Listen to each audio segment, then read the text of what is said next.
Hi friends, welcome to Annam's Recipes. இன்னைக்கு பாசி பருப்பு சாம்பார் எப்படி வைக்கலாம்னு பார்ப்போம். இதை வந்து செட்டிநாடு சைடில் கோஸ்மல்லி பச்சடி அப்படின்லாம் சொல்லுவாங்க. இதுக்கு வந்து பாசி பருப்பு ஒரு கைப்பிடி அளவு போட்டுக்கிறேன். இது வந்து தண்ணியில் நல்லா ஒரு 2 தடவை கழுவிட்டு வச்சுருக்கேன். இதுக்கு தேவையான தண்ணி ஊற்றிக்கணும்.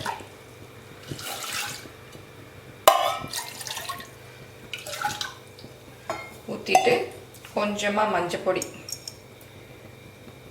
ஒரு 1/2 டீஸ்பூன் அளவுக்கு,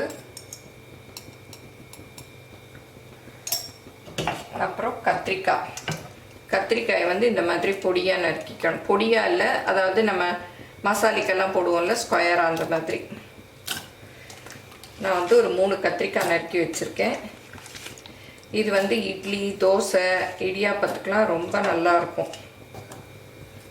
உருளைக்கிழங்கு, அதுவும் கத்திரிக்காய் மாதிரியே நறுக்கிக்கணும். ஒரு உருளைக்கிழங்கு நறுக்கியிருக்கேன்.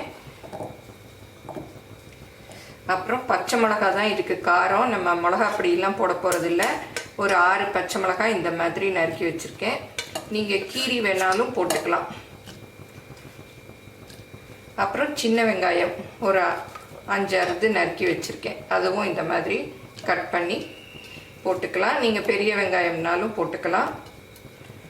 ஒரு சின்னதாக ஒரு தக்காளி அதுவும் நறுக்கியிருக்கேன்.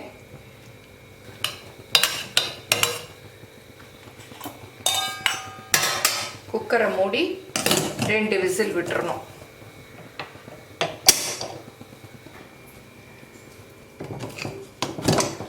இப்போ நல்லா வெந்துருச்சு பாருங்க. நல்லா குழஞ்சி வெந்துருச்சு. அடுப்பை ஆன் பண்ணிக்கலாம். அந்த பக்கம் தாளிச்சு ஊற்றுறதுக்கு ஒரு இது வச்சுக்கலாம், ஒரு கடாயி. இப்போ வந்து இதுக்கு தேவையான உப்பு,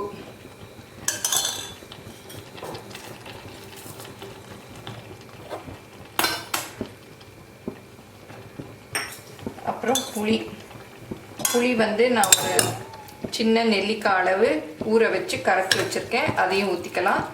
நீங்கள் பத்தலைன்னா இன்னும் கூட கொஞ்சம் கரைச்சி ஊற்றிக்கலாம். இல்லை எலுமிச்சம்பழ ஜூஸ் கூட ஊற்றிக்கலாம். இது நல்லா கொதிக்கட்டும்.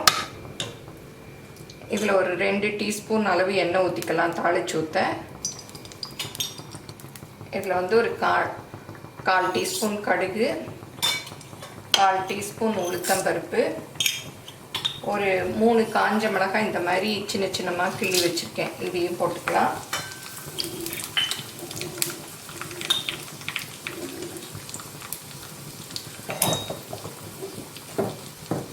இது நல்லா பொரியணும்.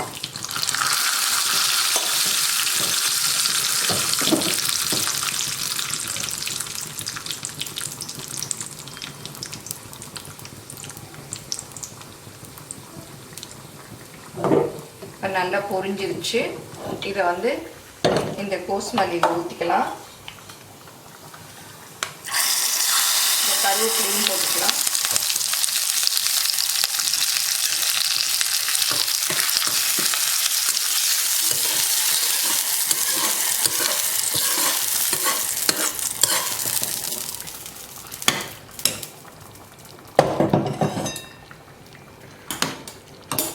இப்போ இது வந்து நல்லா கொதிக்கட்டும். கொஞ்சம் கொத்தமல்லி போட்டால் தான் இந்த சாம்பார் ரொம்ப சூப்பராக இருக்கும்.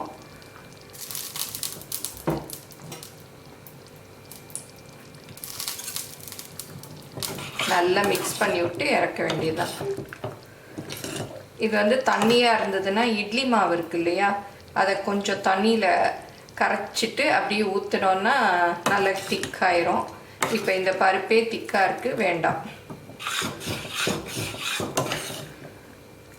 அப்படி நீங்கள் பருப்பு கம்மியாக போட்டுட்டீங்க, சாம்பார் தண்ணியாக இருக்குன்னா கொஞ்சம் அந்த மாதிரி மாவை கரைச்சி ஊற்றிக்கலாம்.